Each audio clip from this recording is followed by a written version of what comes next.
18 of the 20 most polluted cities in the world were in India for almost a decade, and Delhi has consistently been the most polluted city in the world for years. Here comes another winter, and pollution is most likely to be the biggest issue in the national capital and surrounding regions again. Once again, reports are emerging of stubble burning across different parts of Punjab as the paddy crop is harvested. And today, Union Environmental Minister Bhupender Yadav expressed concerns that the next 40 days are crucial for the region.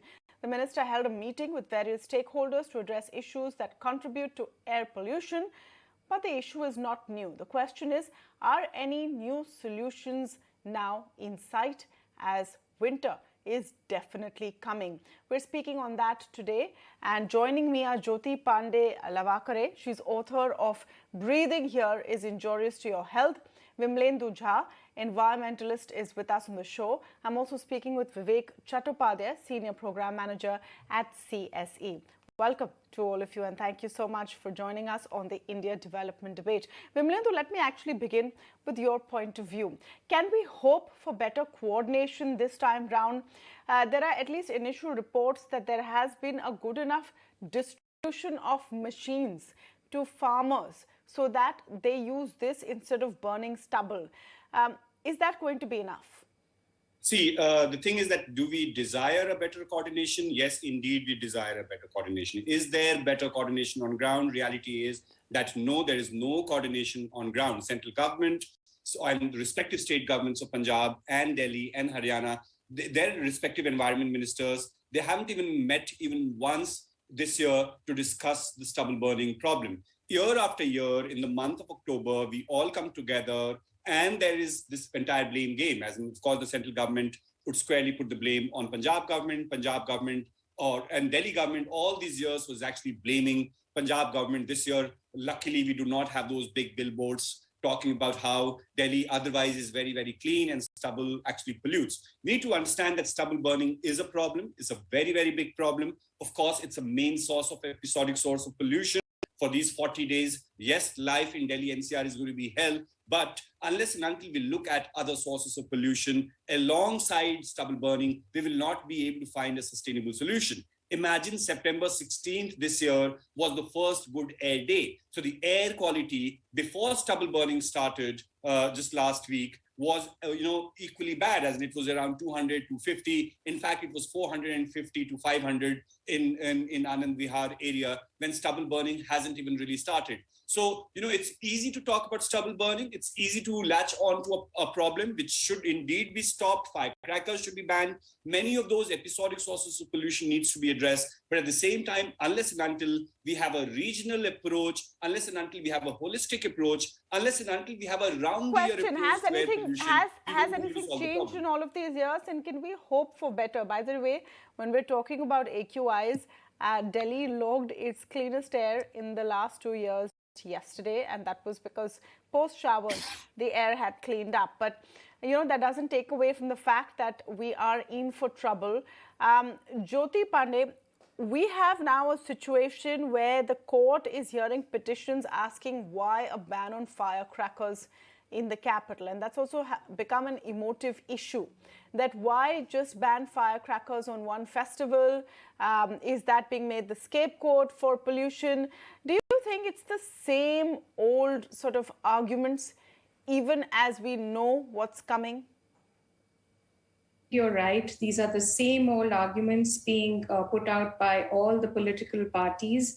Honestly, there are systemic changes that need to be made. As Vimlendu just said, it has to be a year-round effort.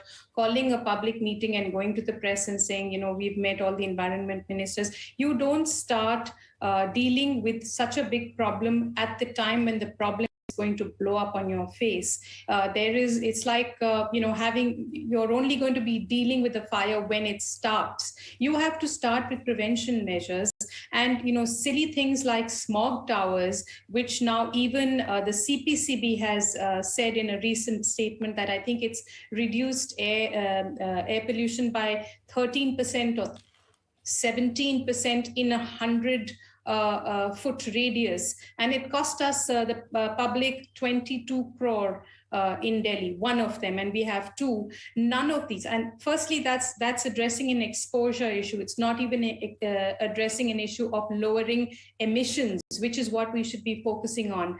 The other thing is that through the year, when the pollution load is very high, no one talks about it, and certainly not the people who should be the decision makers, politicians, government officials. Work should be happening to stop this when it is not happening. You can't suddenly saying, okay, now we're going to tell every farmer to, you have to educate the farmers. You have to tell them why they are the first sufferers. They inhale the first lot of bad air from the smoke that billows out of their fields. This year, we've been fortunate to some extent that because of the rains, we are starting with a clean slate right now, but just watch what's going to happen, and the farmers are going to be the first sufferers. I think with the new government in Punjab, one of the things we were expecting, some of us who are clean air advocates, we were hoping that, that particular blame game that happens every year where Aam Aadmi says it's the Congress's fault and Congress says it's not our fault, we thought at least that would be resolved, and they had enough time. They came into power in March.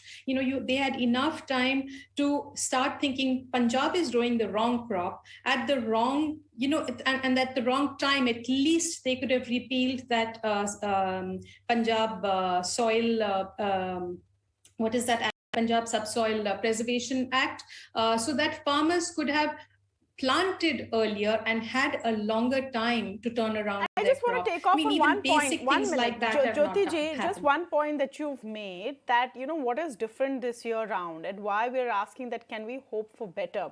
And you're right in saying, Vimlendu also mentioned it, that there was a back and forth and tit for tat political fight between Punjab and Delhi, a blame game always. But now you have the same party's government on both ends. Can we at least hope that that will lead to better coordination, Jyoti? That is what we were hoping for. But unfortunately, on ground, this has just not happened. It's going to be as bad, if not worse than other years. And this time, there's nobody to say, well, that constant, it's their fault, it's the same government. We were so hopeful that now that the Aam Aadmi Party has come into power in Punjab and they know what the problem is, they've acknowledged and highlighted this problem, but nothing has happened except for some biodecomposers, which some farmers do you say it might be worse than previous years?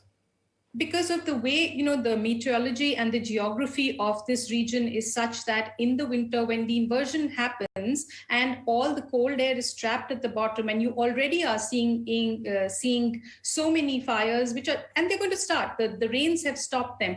All of this is going to, the one thing they were trying to do about the firecrackers, even that has not happened. So when you combine all these things, you're not going to see anything better than any previous year. I actually feel it will be much worse, because you're going to have all this coming together like the perfect storm at a certain time. Diwali comes earlier this year.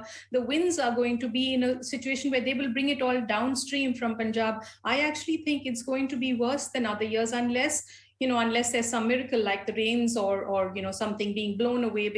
It is a combination of meteorology and geography, the way the air pollution sits in the bowl of what is North India. And, 400 million people breathe this toxic air every single year. Absolutely. And much worse in the winters. Vivek Chattopadhyay, in terms of some things that have changed, one is, I would say that over all of these years that we've been tracking the winters in North India and the hit of pollution, there's at least more awareness. This year, you've had a 15-point program put out by the Delhi government. Do you think that there are any concrete points in this? See, the program every year government publicizes, and it is enforced in also certain ways. They deploy teams and other things. But some systemic solutions has to be done beforehand. For example, why the roads are still not laid down. Like, for example, in UP, I was reading one direction by the government, and the potholed road should be filled up by 15th of October or 20th of October. So, and similarly, the issue of public transport, gas supply to the Delhi NCR region entirely. So there are several issues the government has to work beforehand in order to implement the winter action plan. So because on emergency basis, you can just stop the activities, but in order to have a meaningful results, you need to have preparedness beforehand. This goes for all the sources because Delhi, NCR, and other places witness combination of sources that contribute to pollution. The ratio changes from places to places, but definitely all sources require equal attention. And if we don't concentrate on sources at the regional level, and somebody has to coordinate it. Fortunately, we have CAQM. So at least we should hope that regional action, that we always think that whether it is going to work or not, they have the regulatory backup and they have the legislative backup. So they should enforce it thoroughly.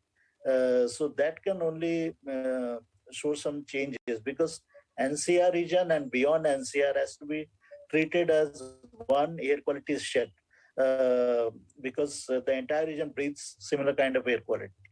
So upstream and downstream cities all have to work together. Yeah. And the coordination and enforcement has to be strengthened. I just want to come to the question of stubble burning because a focus every year gets pushed onto stubble burning.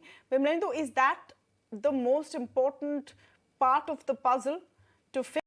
That if stubble burning is somehow, controlled, then there may be a situation which is not that dangerous. Not really, and that's what I said, that it's really easy to blame stubble burning and squarely blame stubble burning to be the main source of air pollution in North India. Of course, for these 40 days, we need to understand stubble burning or firecrackers are episodic sources of pollution. Indeed, it spikes the air quality, it makes things very, very toxic.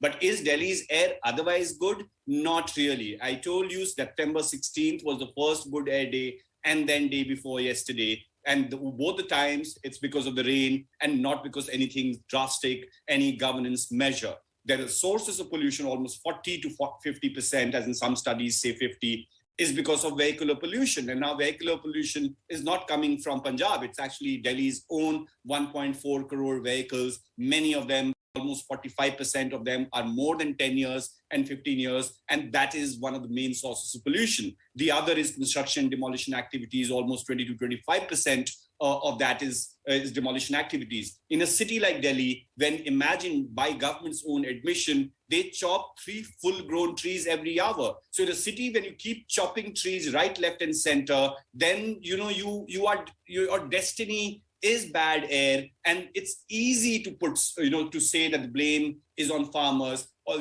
and that's what Aam Aadmi Party government did that. Very mischievously, they put squarely the blame on the farmers because it served their political agenda. But now that Aam Aadmi Party is in power in Punjab and also in Delhi, they're not talking about it because it helped them in the past not to talk about why do we actually have a deficit of 5,000 buses in Delhi? Why do we have such terrible tree chopping regime in Delhi? Why do we have waste burning that happens? Why do we have so many coal thermal power plants, 100-kilometer radius of Delhi? Unless and until we look at those sources of pollution, which are 365-day source of pollution, things will not get better. Please understand, cities shut down when the air quality index reaches 200, 250 in progressive societies. In India, when last week or 10 days ago... We have this 15-point program that the Delhi government has outlined, which talks about everything from stubble burning, dust pollution, vehicular emission, garbage burning, industrial pollution, to, having a war room, etc., pollution hotspots, GRAP enforcement, firecracker ban. Jyoti, do you think that this will make a difference? No, but just one point here. Yeah. Tamanna. Okay, yes, Vimlendu. Tamanna, this 15-point circular, if you look at the circular of 2021 and 2020 and 2019 and 2018 and 2017, it's the same circular that they keep bringing out in the month of October. So they just dust it off and recycle it. Absolutely. So good governance is not good circular. Good governance is actually good action on ground. And why should burning of waste be banned in the month of October when it is supposed to be banned 365 days? Why should there be dust mitigation measures only in the month of October when it should actually be done throughout the days? Why is there an environment ministry? Why do we even need a war room? I told you 42% of vehicles in Delhi NCR are illegally plying, and Delhi government only caught 5,000 of these illegal transport, illegal vehicles last year, and 3,000 last year. So there is a governance gap. There's a gap in political will. And unless and until we do that, they can keep fooling the public by these 15-point and 500-point agendas and circulars, which is just recycling from last year's. You know, so I would agree with Jyoti ji. Yes. Yeah, I would agree with a lot of what Vimlendu is saying, because I have myself been tracking what they say every year, and really nothing new has been added in terms of action on the ground. So you can say we are going to do this. This is our 15-point charter. This is our 20-point charter. But in the end, if the enforcement or the work on the ground is not done, and the focus is on different things. I mean, if you're going to be focusing on pouring water or sprinkling water and getting smog towers in place, they're going to do nothing. They are inefficient use of resources. And you are not even looking at the fact that garbage burning, why should the capital of a country be burning this garbage through the year? We burn our garbage through the year. Why is our garbage management system in a complete mess? And I don't want to make this about Delhi, please. This is an entire North India problem. It is actually an all India problem. That's a good point. We just focus only about Delhi. What about that entire belt which gets impacted?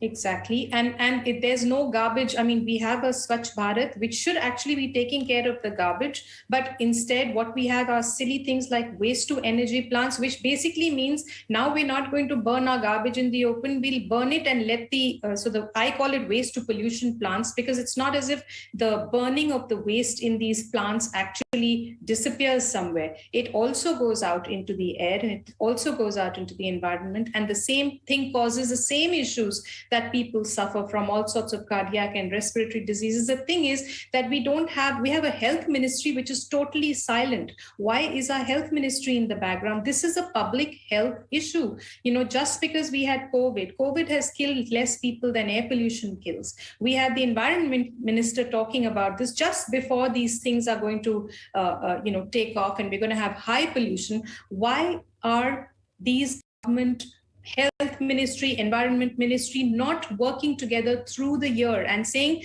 here are the 10 reasons and causes of pollution. Let us address all of them through the year. And when we have these high episodic time, which is because crop stubble burning does cause a lot of it's almost 50%. And I think the CPCB chairman himself has said it was 40% last year in November. So it is definitely a very large and very avoidable cause for pollution. It is something that can be handled.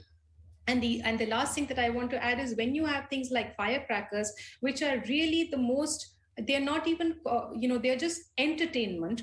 You have these drones that the Prime Minister has in Gujarat. He has had these fabulous shows of lasers and drones. Let's have a public meet around these, a community spirit around these. We can celebrate our festivals without making people sick and without killing people. I think the firecrackers should absolutely be banned in the entire country, and there is nothing called a green firecracker. That is another scam that's going on, which needs to be uncovered. There is nothing that will burn without emissions. This is actually a conversation, or this is actually a case, a petition being heard, a clutch of petitions being heard in the Supreme Court on firecrackers.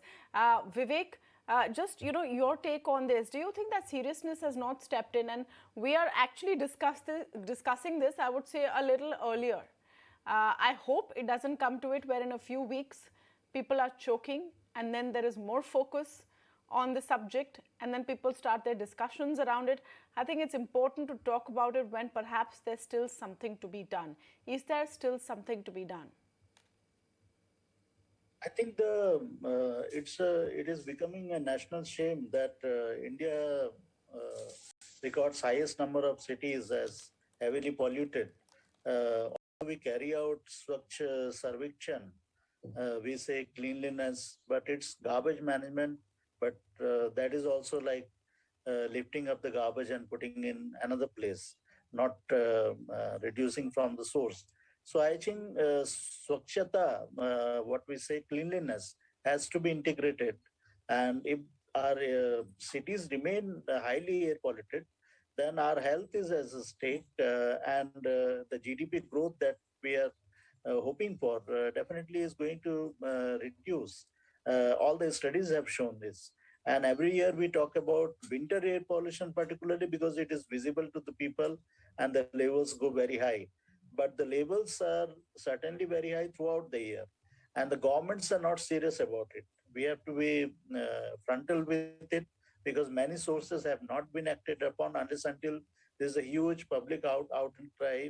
Unless until you put a complaint, the action will not be taken. If there is garbage burning happening, who is going to douse it? If the garbage is gone, burned, then what's the management point? So I think the proactiveness in the governance, in air quality governance, has to come in, and air quality shed related planning. That entire Indo-Gangetic plain has to be treated as one air quality set, and the regional action, city-wise action, state action has to be visible. Then only we would be able to see a change. Because city-centric approach is failing, like Delhi may declare 15-point agenda, but other states might not be doing it or not implementing it. Exactly. You So, know, this whole problem of a lack of coordination has not gone even yet, even till now, even though there has been a high-level meeting today with the Environment Minister. But the point being made on this discussion, this is something which needs the Health Minister. It needs chief ministers of all of these states who are affected and from where pollution might be emanating. And we need to take this very seriously. We hope that there's better news to report on this in a few weeks from now and we don't go down the same rabbit hole. But for now, winter is coming and we need to hope that we can breathe better, at least this year. Thank you so much to all of you for joining us on the discussion today.